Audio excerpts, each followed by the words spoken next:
8:16 de la mañana, estamos de vuelta en Altavoz, en Vital y en Movistar Televisión, y estamos acompañados de Carlos Pando Sánchez, sociólogo por la Pontificia Universidad Católica del Perú.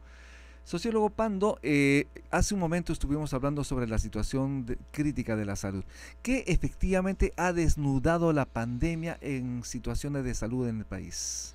Sí, primero desnudó que no teníamos un sistema nacional de salud, sino un conjunto de sistemas, ¿no es cierto? A los que ya mencioné, hay que agregarle al SIS y a Salud, sistema privado, hay que agregarle la sanidad de las fuerzas policiales. Exacto. ¿No es cierto? Cada uno en su propio derrotero, su propia población y sin una articulación que el Ministerio de Salud ha sido incapaz de Y además una actividad privada que hizo su agosto con los pacientes moribundos en plena pandemia. Sin duda, ¿no es cierto? Y que el ministerio no supo cautelar, ¿no es cierto? La especulación cruel, ¿no es cierto? Recuerde usted el problema del oxígeno. Entonces ahí, por ejemplo, el rol del Estado se ve absolutamente debilitado. Yo creo personalmente que, si bien es cierto hay que ser eficientes, tener un Estado inteligente, sin embargo el Estado tiene que tener un rol, ¿no es cierto? No puede estar ausente. En la pandemia se vio que el Estado, me refiero al Ministerio de Salud como ente regulador, controlador, supervisor, aparecía ausente. Y cada uno de estos sectores actuaba por su Pero al lado. contrario, provocó muertes, ¿no? Con la compra de las pruebas rápidas, por ejemplo, ¿no?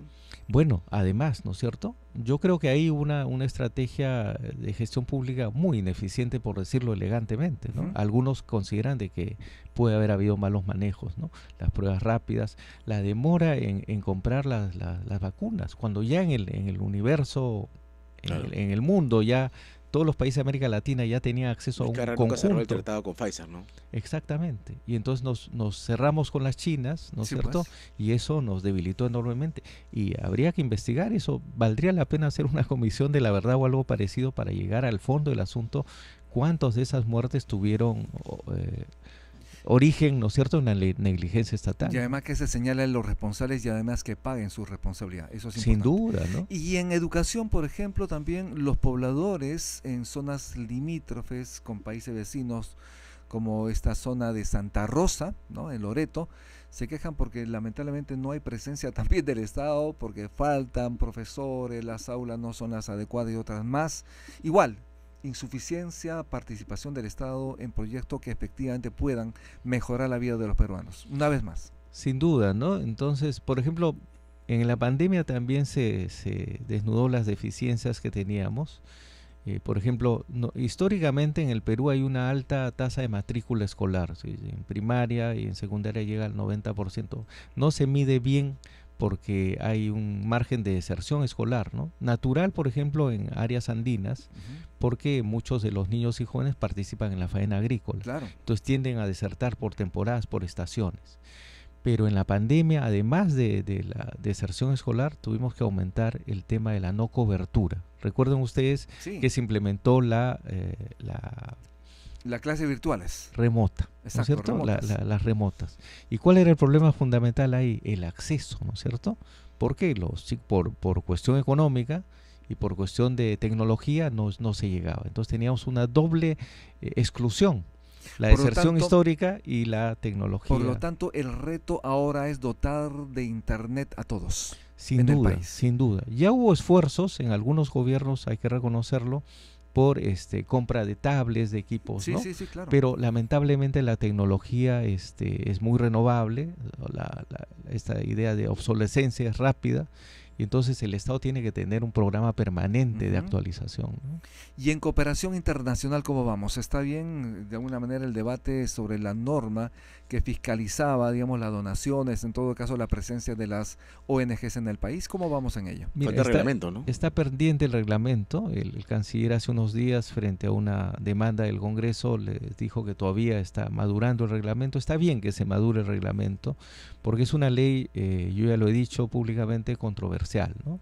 Como toda ley tiene sus pros y sus contras. Creo que universaliza bien la fiscalización a cooperación oficial y privada, pero creo que hace un exceso al pretender hacer una suerte de auditoría previa y dar el ok a los proyectos que sean aprobados. Yo creo que APSI debería mantenerse en la evaluación ex post, o sea, después de ejecutar el proyecto, hacer la evaluación que corresponde, la auditoría correspondiente.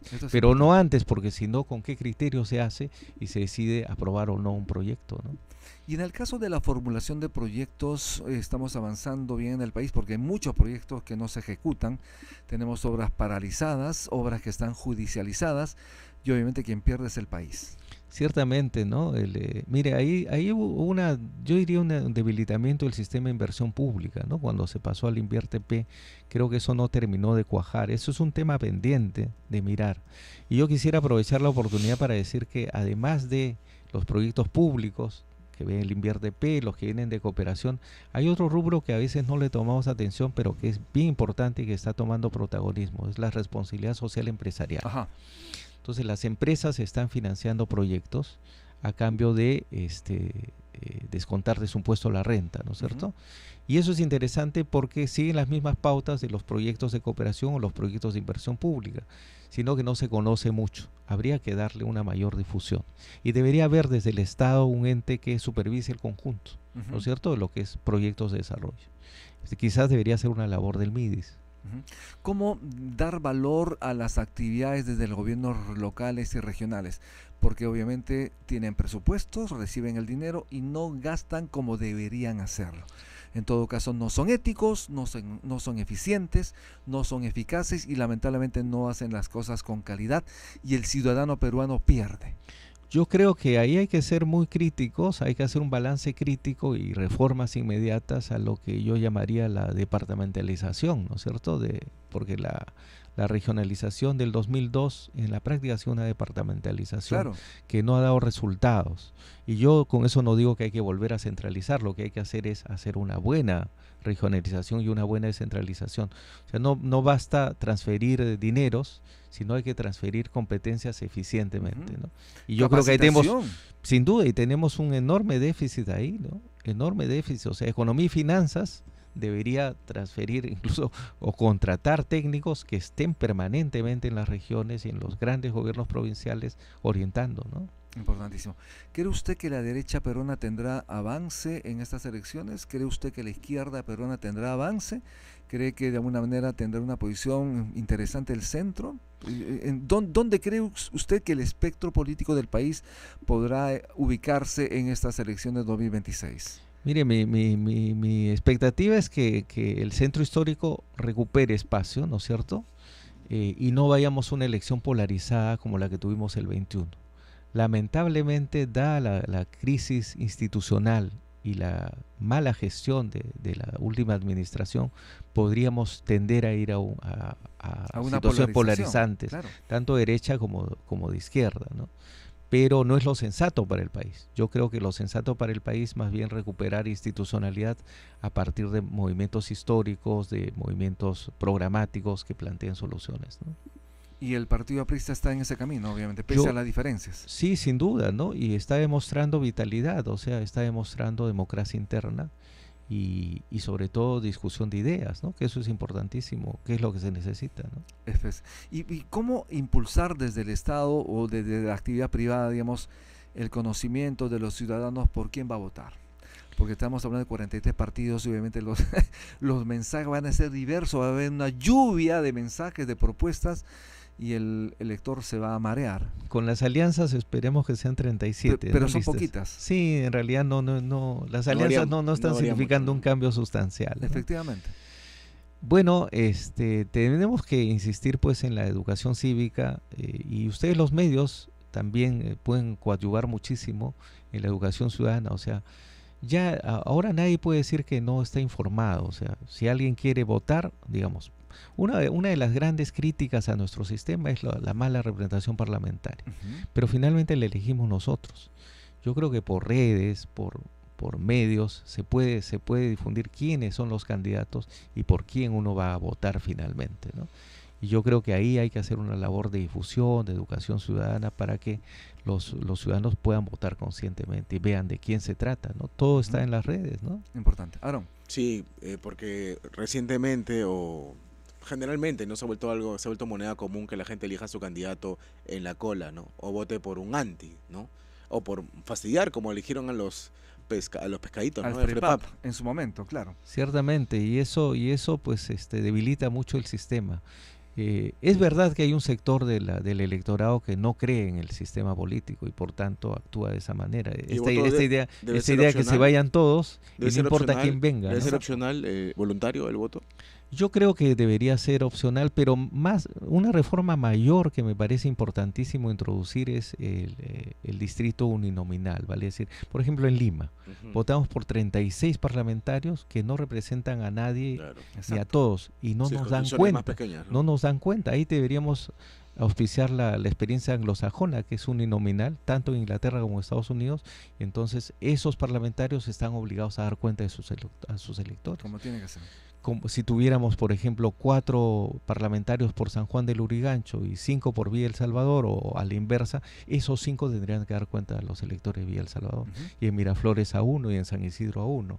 Pero si tenemos 36, nadie sabe a quién representan. Y Estamos tenemos al perdidos. legislador de Lima viajando a otras regiones, ¿no? Que no tiene sentido. Los legisladores anglosajones están obligados, se sienten obligados moralmente a dar cuenta, no dejan de responder ninguna carta y tienen asambleas por lo menos 2 ¿Y hay veces al renovación año. por tercios, por mitades ahí o no? Sí, tanto en Inglaterra como en Estados Unidos. claro. O en otros países, ¿no es Eso cierto? No debería tenemos que irnos tan claro. lejos. En mismo Argentina tiene renovaciones parciales. Pero será para otra oportunidad. Lamentablemente no ha habido una reforma Exacto. electoral y además los que están protagónicos ahí no quieren la reforma. Tampoco le gusta. Es tampoco parte del quiere. problema, ¿no? Exacto. Bien, muchísimas gracias, doctor Carlos Pando, por estar en Altavoz Central. Su despedida de las audiencias en radio y televisión. Muchísimas gracias por la invitación y siempre atento a ustedes. Muchísimas gracias. Estuvimos con el doctor Carlos Pando Sánchez, sociólogo por la Pontificia Universidad Católica del Perú.